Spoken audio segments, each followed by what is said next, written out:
actually 11 years old. Just turned 11 actually. My name is Santiago Duran. You can call me Santi if you want. Again. Nice. Dude, now we're gonna be rolling the ball. And when we get to that point, you're gonna go to the point.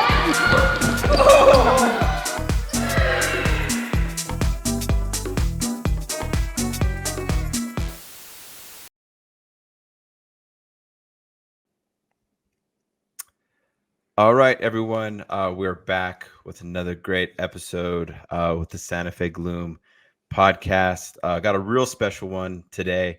But first, would like to mention our sponsors, Mercedes-Benz of Santa Fe, City of Santa Fe Economic Development, and as always, Pantry Dose. So thank you all so very much for contributing to the vision, the support of the Santa Fe Gloom.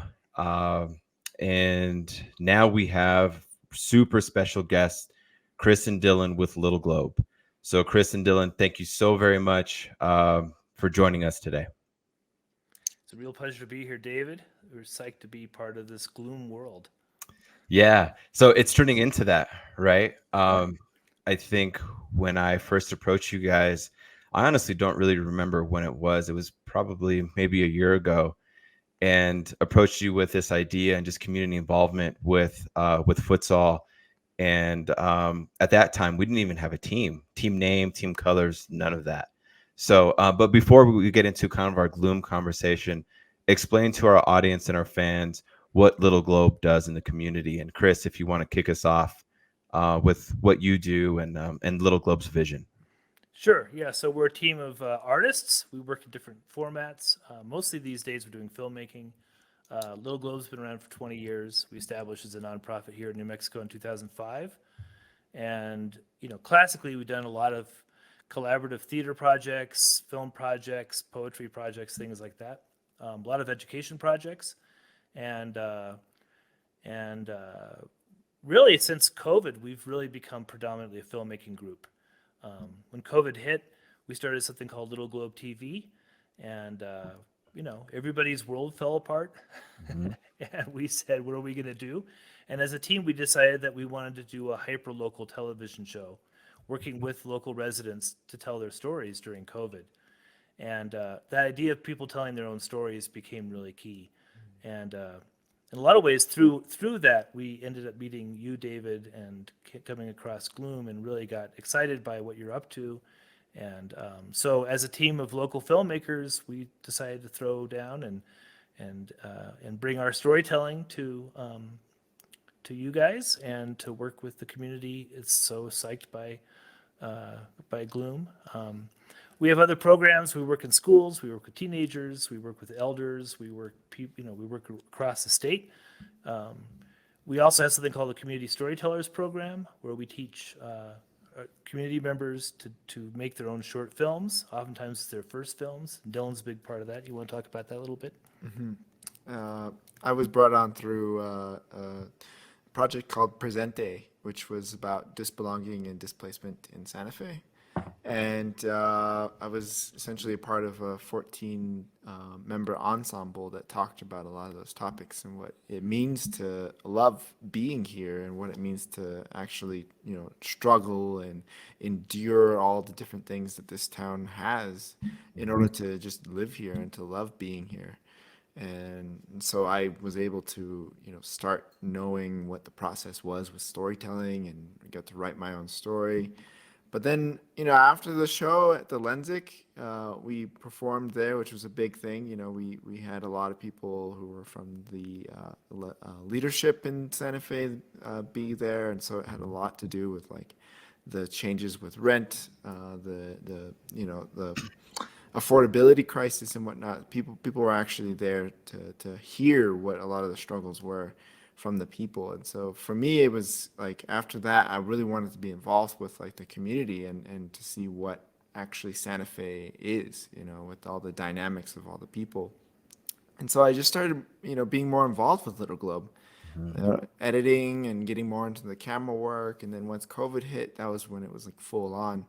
I'm a music composer not by trade, but just one of the things I do. And so editing film was just such a easy thing for me to step into. And so like when it came to, doing a lot of the LGTV show, also editing some of the pieces that we did and shooting for some of that, like I learned a lot. Yeah. And it was almost like a whole new degree.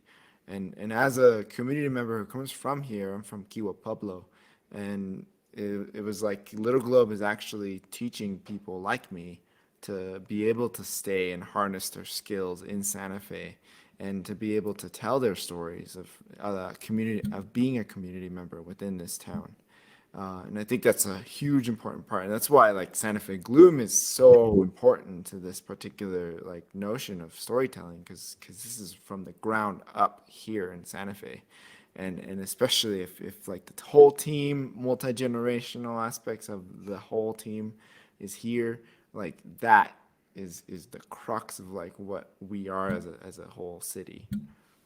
Yeah, no, you connected so many dots there for me. So thank you. I think one thing when I started this process out, I would say about a year and a half ago, 2 years, with our approach with arena soccer at one of our community centers, my mom, she constantly said, you got to get your story out. You got to get your message out. And at the time, it was really hard for me to do that. I just couldn't conceptualize how to get that message out. And then I met Little Globe, right? So it was exactly your guys' vision and your expertise on getting the Santa Fe Gloom story out. So Chris, if you would like to kind of start us off on just your experiences with the Santa Fe Gloom, really from the start of, meeting me up until, our last game a couple of weeks ago where it was jam-packed with, Santa Fe Gloom supporters. Yeah, so you and I met because last year there was a bunch of organizations, including ours, that did the Convivio Southside celebration, and I think you came on relatively late with the group. It was Earth Care and their Poder Familiar group and their Yucca group.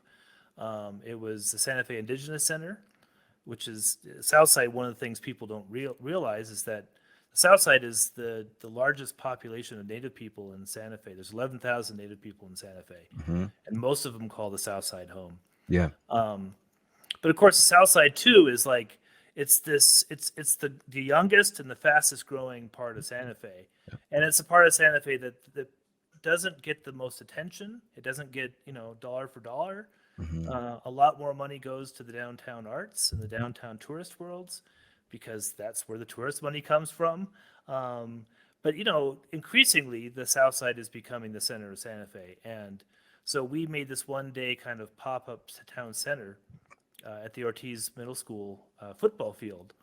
And David, you came on as a really key member of the group to help to make that possible. And it was through that we got to know you. We got to know the story of what you were not only. I mean, you're also part of a lot of different projects in this town, but then we found out about your project, which was at this point the futsal game, the futsal team, and that you wanted a pro team, and you needed to tell the story of why that would be important. And we had additional money left over from a National Endowment for the Arts grant about the Convivio that we were able to utilize and help to tell the story as well about the futsal community here. And so it was through that association and then ultimately through working together that not only did we get to know you and the futsal team, but we became fans ourselves. And that's the t-shirts. That's right. And yeah, I mean, it's been so wonderful being there, and we could talk a little bit more about, one of the great things about being filmmakers is that we have a good reason to ask a lot of people questions about things they're passionate about. And so we've been at a couple of different games and have talked to fans, and we've been there with the young team, the youth team. We've talked to the futsal players, the coaches, and as well as the larger community leaders here in Santa Fe. And we really recognize how important it is to tell the story, to understand that this is really, it isn't just some pie in the sky thing. There's a lot of people who are coming to these and they're really excited, and the city of Santa Fe needs to support it. So, we're passionate about helping you, David, to tell that story. And we're absolutely thrilled to be actually right on the the end process of the next film. That's right. Yeah. And explain the first film, like when you guys were walking into our practice, right? And you had the kiddos there. I mean, what were you guys expecting? Because I'm assuming you probably didn't know too much about the project. And then after that film was made, you guys were like, wait a minute, we're onto something with this. Like this could really take off. So kind of give us some details and some insight of what you heard from the young players and then even from our players and then leading up to the games. Yeah, Dylan, you want to talk about that? Well, I think we were at the first game. We got to see a lot of like you said, the kiddos playing, which was super inspirational. Just because there's again that younger generation really taking on the role of being a team member, and we were like super impressed because they were just like going and doing their drills like really hardcore, and one of the players, I think he's like the captain Santi. He's like calling the shots, like making sure everybody was in the right places and going to different places. And I think it's his dad who's the coach, and that was cool just seeing them work together and the words of like just encouragement to just keep being better at who you are and to also be together as a team. Like that was really awesome just to see. And we're used to shooting a lot of documentary film, so like a lot of the shots that we shoot like are pretty focused on I guess still images. So having to watch a bunch of people be moving back and forth and like taking aim at that soccer ball and I mean that futsal ball and just watching it go back and forth, or even all the different moves that all the little feet would be doing. Like, oh man, that was really cool just to even witness, just to be a part of right there. So that's one reflection. I mean, another reflection for me was that like again, it's a multi-generational thing. So seeing those kids and then seeing their older friends, the older team of the actual Gloom team, like you could just see the range of the next generation could go. Yep. Because that's a team that could totally start from the beginning, bottom up here in Santa Fe. And we heard from the older team that there's some people like Diego who said that he couldn't really stay here in Santa Fe, so he had to go to Denver, I think it was, to go be at the level that he wanted to be. Right. You're talking about Jesus. Yeah. Yeah. No. Yeah. Okay. Yeah. It was Jesus. Yeah. Jesus was really adamant about like making sure that there was still that root to be able to have here, and that was really powerful just to hear Jesus talk about that. And that was like some of the first interviews that we got.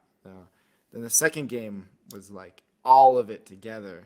Just seeing the whole like audience and everybody there, the announcers. It was just so awesome just to like see it all culminating together. Yeah, and seeing the energy grow between games. The fact that the word's getting out, people are getting it, and they're psyched, and they're developing relationships with the whole scene, with the players, and they're starting to recognize one another, and you can see like the energy growing in the crowd themselves, and that's really exciting.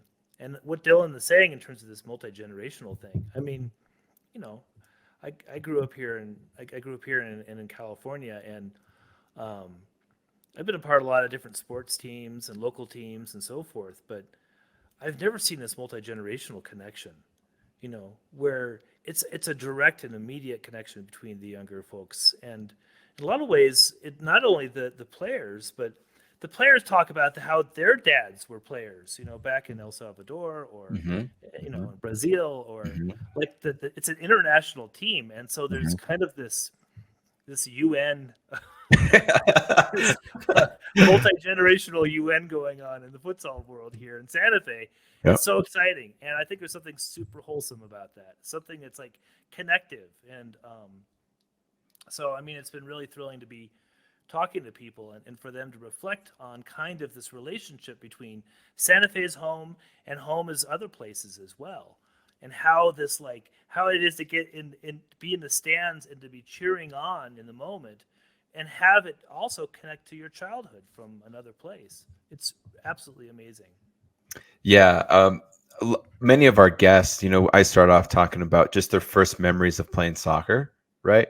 And it's obviously childhood. And many of our guests have also played soccer, either like through high school or college, and it's all connected on the way they are as professionals, right? Because like soccer, they say it's the beautiful game, right? And I feel like Santa Fe is such a beautiful city, and it's a world-class city, and we're bringing a world-class sport to the world-class city, right? That was kind of how I connected those dots in the very beginning, and then we pivoted over to futsal, right? And now it's like it's exactly the same thing. It's all international flavors, Chris, you had mentioned that when we spoke probably about a few days ago, that you had a lot of feedback from people at the games, like the audience members and the fans. Can you speak on some of that and just kind of just real high level of the future of Santa Fe Gloom and just what it means for the community and just kind of the impressions that Santa Fe Gloom and Little Globe left on the people there? Yeah, I mean, a lot of the things that I didn't know. I mean, one thing is, futsal is totally new to me. So just how exquisitely interesting of a game it is. It is such a fast game. There's so much technical footwork. It's really an exciting game to see and watch, and again, the youth team is insane. You've seen these little kids who are little kids, and they've been playing together for 6 years together. As a team, it's pretty amazing. But some of the reflections about all that, one thing I thought was cool, I didn't realize. And I think this is probably a part of the reason you were pushing for the arena sports idea of any kind, is that, we're at 7,000 feet. It gets cold in the wintertime. And it isn't something, you can't have a year-round outdoor program, unless it's, I don't know what it would be, but it's not, we get snow. And so if things are happening indoors, you can play it year-round. And that's awesome. Yep. And then the other thing I think that was interesting, I sat next to Miguel Acosta, who's one of the directors at EarthCare. And I said, man, this is so amazing. And he said, what's cool is he said the fans, you look around the fans, and he said, I'm Mexican. And he said the Mexicanos in Santa Fe have largely kind of found their space here. They're playing soccer. They've got their things. They've got their restaurants. Like, we have got this stuff figured out. But he said, the fans here are largely not from Mexico, but from other places. There's lots of Mexican people, of course, but there's also people from Guatemala and Honduras and all these other places. And they're creating a space for themselves in Santa Fe. Like, they're establishing, like, this is who we are. And I love it because futsal, it's such a beautiful way of inviting the rest of Santa Fe to come in and experience a different sliver of who we are as a town, to represent the newer members of our community, and to cheer with them and cry with them and jump up and down. And I mean, it's just, it shatters this kind of older notion of what Santa Fe is, which it still very much is, but it enhances that with this newer perspective on Santa Fe. And with that, it makes it a much more exciting place to live. Yeah, absolutely. So we've got our coach, right, who we call Coach Brazil because he's from Brazil, right? We've got one of our players from Chile. We call him Chile. And then we've got Honduras, Guatemala, Mexico, and Venezuela. So you count. Those are all the players from our Gloom team, right? And they're Santa Fe Gloom players. So I think for me, that's just like amazing. I mean, that speaks on diversity. And it makes for interesting rides to when we go to Denver and Phoenix, and just the debates they talk about with soccer and just different styles and just fun times in the hotels and just making that community connect. So it's perfect. And, as filmmakers, like, we're interested in telling stories that aren't being told. Yeah. And that's a story in Santa Fe that has to be told. Yep. I mean, we don't know how to think about Santa Fe in that way. And all of a sudden, there's futsal, and there's the players and the kids and the families and the fans of futsal, and it helps to tell that story of Santa Fe. And that's right. Being able to sit and talk with people about where they come from and why this is important, that's the story right there. I agree. So you kind of touching on it is, what do you think the future is? We've done 2 episodes. We'll release that second episode really soon. A lot of people have seen the first one. But what about the 3rd or 4th episode from Little Globe in the story of Santa Fe Gloom. What do you see is going to be in those episodes? Well, one of the things we love doing with people is helping them to tell the story of their daily life. And in the case of futsal, particularly because there are these families that are multi-generational players, to be able to understand, to be there in the morning when they're all sitting around having breakfast and the kids running off to school and dad's going to work and has to drop off grandma and do all this stuff. And there's a futsal game that night, right?